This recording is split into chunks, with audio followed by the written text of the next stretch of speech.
29. julij 1939. Visoko na K2. Trije možje najdejo umirajočega plezalca in ga pustijo tam, živega. Toda 2 dni kasneje se nihče od njih ne vrne. 4 trupla, nič odgovorov. Minilo je 90 let. In tudi danes se plezalci še vedno prepirajo o tem, kaj se je tam zgodilo. Ena stran temu pravi tragedija, druga pa umor. To je najbolj sporno izdajstvo. K2. Dobrodošli v Extreme Edge, kjer razkrijemo ozadje zgodbe. Dudley Wolfe je bil premožen ameriški pripadnik visoke družbe, rojen v New Yorku 6. februarja 1896. Njegov oče je bil uvoznik kave, ki si je pridobil sloves potem, da je pripovedoval izmišljene zgodbe o svojem aristokratskem poreklu in potovanjih po Indiji, kjer je lovil tigre. Njegova mati pa je bila hči premožnega poslovneža Benjamina Franklina Smitha. Skupaj s svojimi 3 brati so do 80 let 19. stoletja zbrali premoženje v višini približno $30 milijonov, kar bi danes znašalo skoraj milijardo dolarjev. To je Dudleyju omogočilo razkošno odraščanje. Obiskoval je prestižne internate in kljub trudu pri študiju je bil njegov akademski napredek slab. Vendar pa je imel rad šport in med šolanjem je igral nogomet, hokej, celo izstopal je v veslanju in lovu, s čimer je pokazal prve znake svojega pustolovskega duha. Do leta 1916 je zapustil šolo in se trudil najti zaposlitev. Ni ga zanimal družinski posel, ki se je medtem razvil v imperij nepremičnin in železnic. Mladi Dudley je namesto tega želel pomagati ljudem in ob vojni, ki je divjala v Evropi, si ni mogel zamisliti plemenitejšega cilja. Potem, ko so ga zaradi slabega vida in ploskih stopal zavrnili v ameriški vojski, ni obupal. Namesto tega, Dudley se je kot prostovoljec pridružil reševalnemu korpusu Rdečega križa v Evropi, kar od premožnega mladeniča ne bi pričakovali. Celo italijanski križ za hrabrost, Croce di Guerra in spominsko medaljo je prejel. Kasneje se je oktobra 1918 pridružil francoski tujski legiji in služil 1 mesec, dokler se boji na zahodni fronti niso končali. Po vojni se je Dudley vrnil v Omaha v Združenih državah in ker ni imel druge izbire, je začel pomagati pri vodenju družinskega nepremičninskega podjetja. A tega ni počel z veseljem. Od življenja je želel več. Oboževal je naravo in veliko časa je preživel v sanjarjenju o službah, ki bi mu omogočile delo na prostem. Nato se mu je povsem nepričakovano porodila priložnost in leta 1924 Dudleyevo življenje se je zavedno spremenilo. Kratek ovinek v tej nori vožnji. Če želite biti del ekstremne skupnosti in si ogledati ekskluzivne videoposnetke narejene prav za vas, dobili zgornji dostop do naše druge vsebine in glasovali v anketah o vsebini, se nam pridružite na Patreonu. Se vidimo tam. Leta 1924 so Dudleya in njegove brate poklicali na ogromno posestvo njihovega 94-letnega dedka v Mainu. Takrat je veljal za najbogatejšega človeka v Novi Angliji. Noben od dedkovih bratov ni imel svojih otrok, zato je bilo ogromno družinsko premoženje preneseno na Dudleya in njegove brate. Do tega časa verjame se, da so bili bratje vredni približno $100 milijonov ali okoli osupljivih $1,4 milijarde danes. Dudley naj bi postal eden najbogatejših ljudi v Ameriki. Ni mu bilo več treba delati. Svoj čas je lahko preživljal tako, kot si je želel. Toda v nenavadnem preobratu se je odločil, da se prijavi na univerzo Harvard. Tudi brez kakršnihkoli akademskih kvalifikacij, Dudley je bil presenetljivo sprejet leta 1925. Prav v času na Harvardu je začel raziskovati nekaj, kar je postalo ena njegovih pravih strasti – jadralske dirke. Tukaj je postala očitna njegova ljubezen do ekstremnega. V naslednjih letih je preživel nešteto ur v dirkanju po odprtem morju na Atlantiku in celo osvojil pokal Deep Sea Challenge Cup kluba Brooklyn Yacht Club. Leta 1929 je naročil izdelavo 60-čeveljskega škunerja z imenom Mohawk in postal prva oseba, ki je s 60-čeveljsko jahto tekmovala čez Atlantik. Tekmoval na King and Queen's Cup Classic in končal na 2. mestu proti precej večjim plovilom. Po diplomi na Harvardu se je Dudley znova znašel na razpotju. Njegova ljubezen do jadralskih regat ni bila več takšna kot nekoč in naveličal se je družabnih krogov, v katerih se je znašel. To je Dudleya pripeljalo do selitve v Evropo, kjer se je začel ukvarjati s planinstvom in smučanjem. Dudley je bil rojen talent za smučanje. Vadil je skoraj vsak dan in smučanje uporabljal kot sprostitev od vsakodnevnih pritiskov. Sčasoma je postal znan po svojih veščinah spuščanja po Alpah in celo uspel prečkati masiv Mont Blanca na smučeh. Hkrati je začel tudi plezati, vendar so mu tehnični vidiki športa predstavljali izziv. Kljub bogastvu in pustolovskemu duhu so ga opisovali kot nežnega, veselega in precej sramežljivega. A to ga ni ustavilo pri iskanju prave ljubezni. Leta 1934 se je poročil z Alice Blaine Damrosch, izvrstno smučarko in ljubiteljico narave. Skoraj kot da sta bila ustvarjena drug za drugega. Morda se zdaj sprašujete, kako se je bogat lastnik jahte in neizkušen alpinist znašel izgubljen v coni smrti na najbolj nevarni gori na svetu. No, ta del naše zgodbe se je začel v začetku leta 1938, 4 leta po poroki. Nekega večera Dudley in njegova žena sta povabila veliko ljudi v svoje razkošno stanovanje na 5. avenue v Manhattnu, da bi pokazala diapozitive svojega smučanja in plezanja po Evropi. Naključje je hotelo, da je bil povabljen tudi nemško-ameriški alpinist Fritz Weisner. Le leto prej je Fritz imel govor v ameriškem alpinističnem klubu, kjer je razkril svoj drzni načrt, da organizira odpravo za prvi vzpon na K2. Fritz je vedel, da bo težko pridobiti sredstva za odpravo, saj ameriško gospodarstvo leta 1938 ni bilo v dobrem stanju. Zato moral bi najti plezalce, ki bi si lahko sami plačali pot. V tistem času bi vse skupaj stalo približno $17,500 na osebo, kar je danes enako neverjetnim $309,000. Ko je Fritz govoril z Dudleyjem v njegovem stanovanju, je hitro ugotovil, da ima srečo. Dudley je bil takoj navdušen nad idejo, da bi se povzpel na drugo najvišjo goro na svetu, čeprav ni imel nobenih izkušenj z visokogorskimi območji. Toda neizkušenost ga še nikoli ni ustavila pri doseganju drugih ciljev v življenju. No, vsezadnje, če je lahko prišel na Harvard brez kakršnihkoli kvalifikacij in se udeležil jadralske dirke čez Atlantik, bi moral biti vzpon na goro lahek, kaj ne?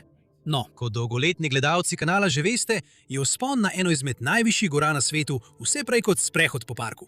Vzpon na katerikoli himalajski vrh, ne glede na to, ali je eden najvišjih ali ne, je povsem drugačen kot v Alpah.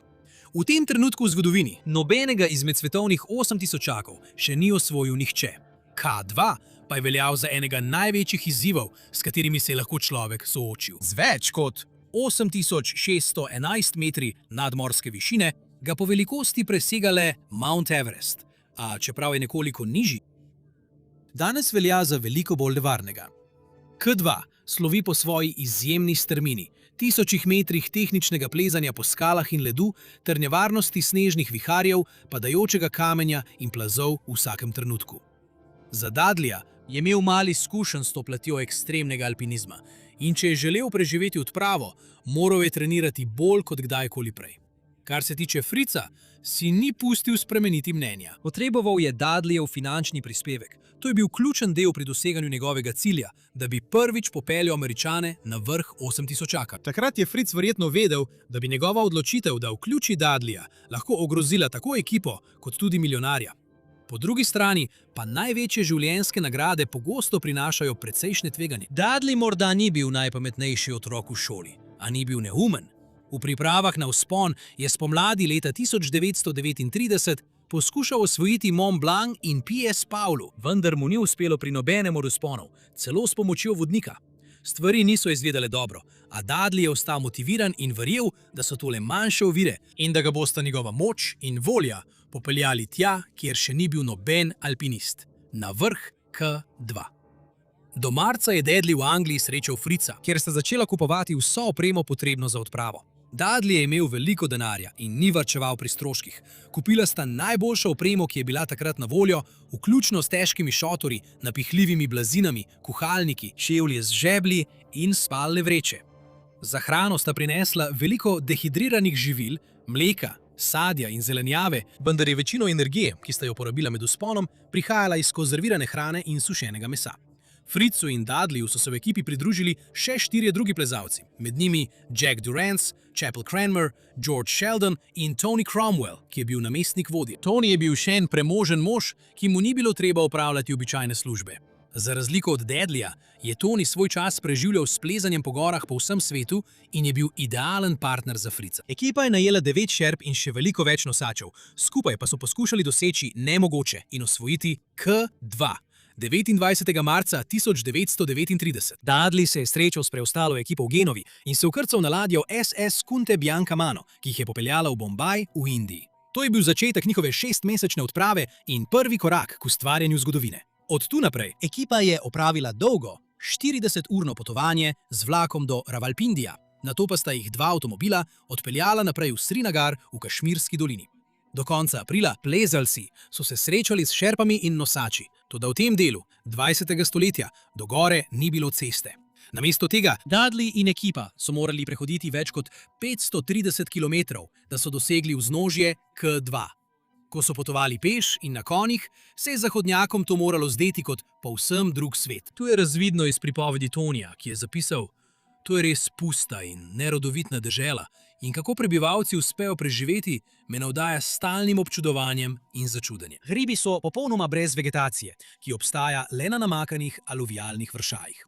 Po mesecu dni na poti, ko so dan za dnem hodili, Dudley je konec maja prvič uzrl K2. V dobrem razpoloženju sta on in preostala ekipa kmalu zatem postavila bazni tabor na 16.500 čevljih nadmorske višine. Nato je sledil težji del, zaradi katerega so prišli vzpon na goro. Skoraj tako je ekipo doletel hud udarec, saj je Chappell Cranmer hudo zbolel. Zanj je skrbel Jack, čeprav je imel malo ali skoraj nič medicinskega znanja, celo več kot 2 uri mu je dajal umetno dihanje, kar mu je verjetno rešilo življenje. Tako, še preden so sploh zapustili bazni tabor, so bili že brez enega člana. Ura pa je neusmiljeno tekla. Če so želeli doseči vrh v času primernega vzpona, so morali skrbi potisniti na stran in začeti napredovati. V naslednjem mesecu so se Dudley in ostali po najboljših močeh privajali na razmere na gori. Do prvega tabora so navzgor vlekli več kot 700 funtov opreme. Od tu naprej so še naprej prenašali opremo v drugi tabor, ki je služil kot glavno skladišče na nižji višini. V največjem obsegu je bilo tam shranjenih več kot pol tone zalog. Za Dudleyja se je zdelo, da gre vse po načrtih. V začetnih fazah odprave se je dobro držal, a ko so začeli plezati višje, se je vse spremenilo. Njegova neizkušenost je začela prihajati na dan in nekateri drugi plezalci so začeli trditi, da jih je njegova nerodnost spravila v nevarnost. A bil je priljubljen in pokazal je, da je priden delavec. To mu je ohranilo Fritzovo naklonjenost, ki je verjetno imel slabost do Dudleyja zaradi njegovih finančnih prispevkov, kot pravi. Do 21. junija se je ekipa soočila z novo veliko oviro, saj je hudo snežno neurje zajelo goro. Temperatures so padle na -2 stopinji Fahrenheita, ekipa pa je bila več kot teden dni zaprta v taboru 4. Psihična obremenitev, ki ga je to povzročilo pri ostalih plezalcih, je bil neverjeten. Mislim, si lahko predstavljate, da ste obtičali na vrhu mrzle puste gore, kjer nimate skoraj ničesar za početi, medtem ko močan veter tolče po vašem šotoru. Mnogi so se verjetno spraševali, ali je to znak, da se po koncu nevihte 29. junija vrnejo domov. A za razliko od preostale ekipe, Dudley in Fritz sta ostala enako motivirana kot prej in sta pomagala spodbujati ekipo, da vztraja. Presenetljivo je ekipa še naprej dosegala velik napredek. Do konca meseca je Fritz preplezal zloglasni Hausov dimnik, 100 čevljev visoko razpoko v skalni steni. To je izjemno nevaren in tehnično zahteven del vzpona, a na srečo za Dudleyja Fritz je napel vrvi, po katerih je lahko povlekel neizkušenega plezalca navzgor. Dvojici sta se pridružila še 2 šerpa in skupaj so postavili tabor 5. Toda kljub začetnemu veselju ekipe je naporna odprava začela terjati svoj davek pri Dudleyju. Ko je Jack prispel v tabor 5, je pregledal Dudleyjeva stopala in zgrožen ugotovil znake ozeblin. To je bila resna težava. Če bi ostala nezdravljena, koža in tkivo bi začela odmirati, prizadeti del telesa pa bi bilo treba odstraniti. Toda Dudley se ni zdel pretirano prizadet. Namesto tega je zbral pogum in nadaljeval proti taboru 6, čeprav počasneje. Jack je sprva predlagal, da bi se Dudley moral vrniti nazaj v dolino, vendar ga je Fritz preglasoval in mu dovolil, da nadaljuje. Nekateri menijo, da je bila to nepremišljena odločitev, toda kaj vi mislite? Bi se moral Dudley, glede na svoje stanje, na tej točki obrniti nazaj. Kljub temu je Dudley vztrajal v ekipi. Vsak dan je bil zdaj boj proti naravi in lastnim mislim. Njegove plezalne sposobnosti niso bile najboljše, vendar je tisto, kar mu je manjkalo na tem področju, nadomestil z voljo in močjo. Do 14. julija, po več mesecih brutalnih razmer na gori, so končno postavili tabor 8. Toda zdaj ga je Dudleyjevo telo začelo izdajati. V začetku 20. stoletja kisik v jeklenkah še ni bil tako priljubljen v svetu alpinizma, kot je danes. Plezalci, kot je Dudley, so se morali pravilno aklimatizirati na goro, vendar je tudi takrat preživljanje toliko časa na več 10.000 čevljih nadmorske višine izjemno nevarno in zelo naporno za telo. Do tega trenutka sta bila tako Dudley kot Fritz že neverjetne. 3 tedne nad 6.700 metri. Od tu je bila ekipa dovolj blizu, da bi lahko poskusila osvojiti vrh. Toda spodaj so se stvari začele podirati. Jack se je moral umakniti nazaj v tabor 2, saj je začel trpeti za hipoksijo zaradi pomankanja kisika. Ko je prispel, je našel tabor v Rasulu. Tony pa je popolnoma izgubil motivacijo za nadaljevanje odprave. To je bil resen problem, saj zdaj ni bilo več povezave med tistimi visoko v gorah in njihovo ključno oskrbovalno linijo spodaj. Toda visoko v gorah, kjer sta Dudley, Fritz in več šerp pripravljali vzpon na zadnjih 900 metrov, niso vedeli, da so močno prehiteli svojo oskrbovalno linijo. To ji bo kasneje drago stalo. 17. julija so Dudley, Fritz in Pasang Lama začeli svoj zadnji vzpon na K2. To je bilo to. Bi jim uspelo zapisati se v zgodovino kot prvim plezalcem, ki bi osvojili vrh enega izmed svetovnih 8000-čakov? Zato so si ves čas prizadevali in zdaj je bil cilj na dosegu roke. Ko pa so nadaljevali z 8. tabora, je Dudley dosegel svojo mejo. Njegovo telo ni zmoglo več in se je vrnil v tabor. Več kot teden dni. Dudley je ostal sam v 8. taboru, medtem ko sta Fritz in Pasang nadaljevala proti vrhu. Težko si predstavljam, kako osamljen se je moral počutiti Dudley. Do takrat je bil verjetno že bloden in v hudih bolečinah zaradi ozeblin, ki so mu počasi razjedale stopala. Edini zvok je bil oster veter, ki je bičal njegov šotor. Spodaj se je do obzorja razprostiralo osupljivo morje nazobčanih vrhov, ki je bilo grozljiv opomnik na njegovo osamljenost. Bil je popolnoma sam na divji gori in ni imel kam iti. Vse, kar mu je preostalo, je bilo upanje, da se bodo šerpe ali kateri od plezalcev vrnili. Višje na gori sta Fritz in Pasang 19. julija začela svoj zadnji naskok na vrh. In čeprav sta bila le še 250 metrov od pravega vrha, sta se odločila za umik, saj Pasang zaradi strahu ni hotel nadaljevati. O tej odločitvi je Fritz kasneje zapisal: "Velikokrat sem na poti navzdol obžaloval, da sem popustil. Bilo bi veliko lažje, če bi šla do vrha in se naslednje jutro vrnila čez najtežji del poti, tudi z umikom." San ni bil končan za Fritza. Verjel je, da se lahko preprosto vrneta v tabor 8, zbereta zaloge in še enkrat poskusita osvojiti vrh.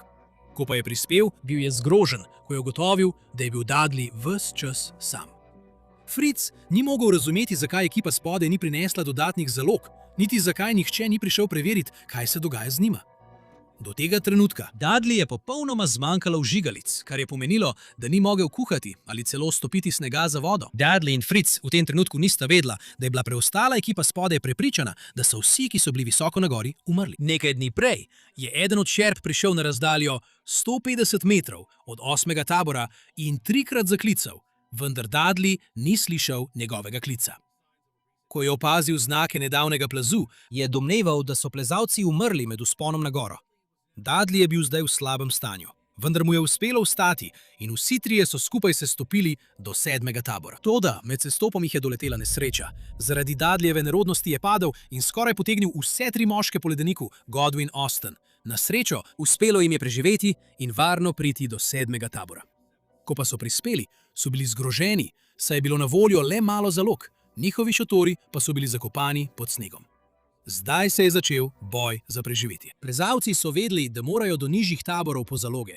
Fritz je trdil, da je Dudley ponudil, da ostane v 7. taboru, medtem ko bi on in Pasang se stopila. Toda po tako dolgem času na višini je možno, da nobeden od njiju ni razmišljal trezno. Dudley je očitno trpel zaradi mraza in višine. Ko sta Fritz in Pasang se stopala zgore, so tabor za taborom našla zapuščenih iz malo hrane. In ko sta prispela v bazni tabor, sta bila izčrpana in komaj hodila. Fritz je bil besen na preostale plezalce, trdil je, da so jih pustili umreti na gori in jim celo grozil s tožbo. Tony je Fritzu vrnil udarec in trdil, da je on zapustil Dudleyja visoko na gori in do neke mere ni se motil.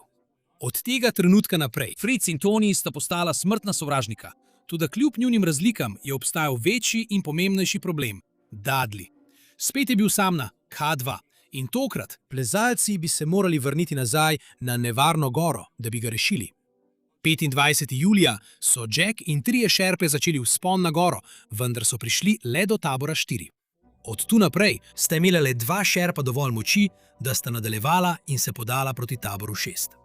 Nekaj dni kasneje pa Sanki Kuli in Tenzing Norbu sta zapustila bazni tabor kot okrepitev in uspela v enem dnevu preplezati neverjetnih 2100 metrov, da sta do noči dosegla tabor 6. Takšen vzpon je bil primerljiv z veliko kasnejšim alpskim slogom, ki je kmalu oblikoval svet alpinizma. 29. julija so pa Sanki Kuli, pa Sanki Tar in Finzu odšli iz tabora 6, medtem ko je Tenzing Norbu tu ostal zadaj. Končno so prispeli do Dadlija. Pričakovali so, da jih bo pričakal z navdušenjem, saj so ga prišli pospremiti zgore nazaj v njegovo razkošno življenje.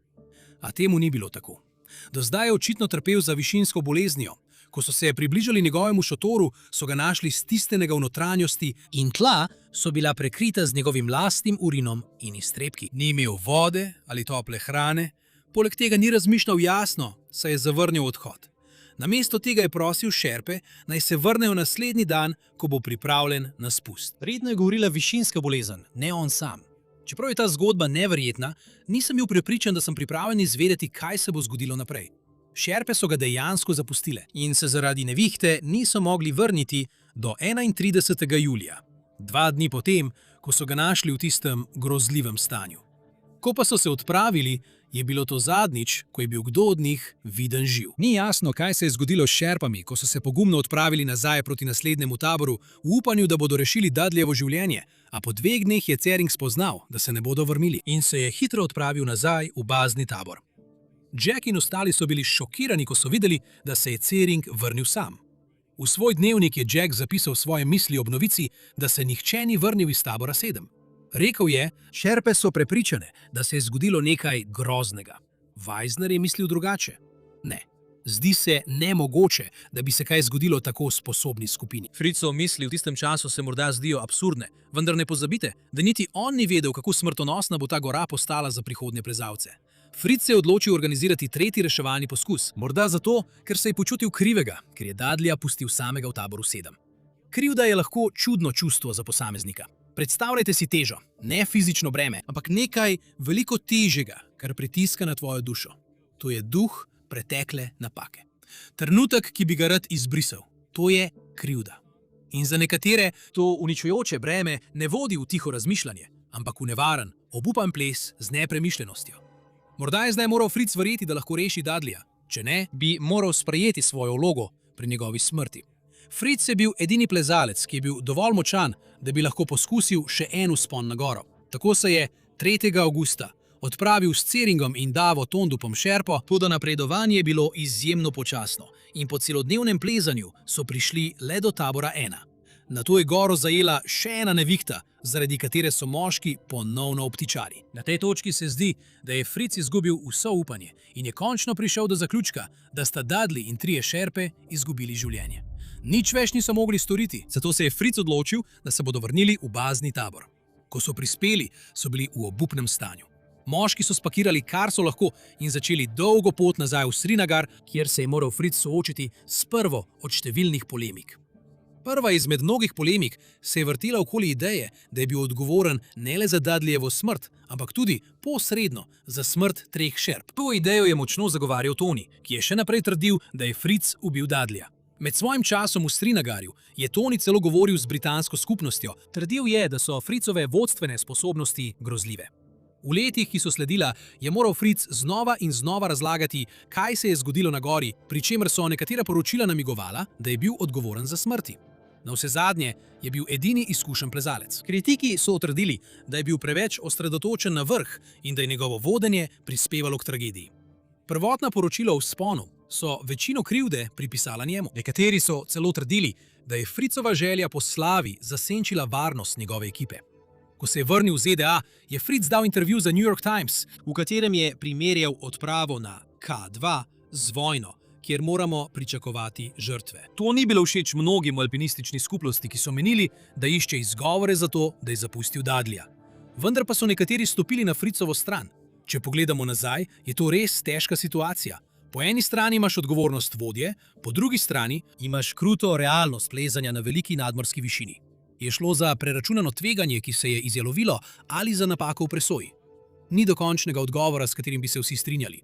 Razprava se je nadaljevala desetletja. Nekateri so Fritza Weisnerja videli kot junaka, ki je premikal meje, medtem ko so ga drugi imeli za nepremišljenega vodjo, ki je žrtvoval člana ekipe. Tragedija smrti Dudleya Wolfa ostaja žalostno poglavje v zgodovini plezanja na K2. A vprašanje Fritzove odgovornosti pa je še danes predmet razprav. Eno, kar danes vemo, je, da je presenetljivo, da se je sploh kdo vrnil z odprave. Ko so desetletja minevala in so ljudje osvajali vrhove najvišjih gora na svetu, kot so Everest, Kangchenjunga in Lhotse, K2 sam po sebi izstopa zaradi svoje izjemno nevarne narave. Danes večina alpinistov Karakorum 2 šteje za najbolj nevarno goro na planetu Zemlja. Telesa Dudleya in 3 šerp, ki so šli reševati njegovo življenje, niso nikoli našli in tako so postali 4 na dolgem seznamu smrti, zaradi katerega je K2 dobil ime Morilska gora. Hvala za ogled in se vidimo v naslednjem videu. Bodite pogumni in živite pogumno.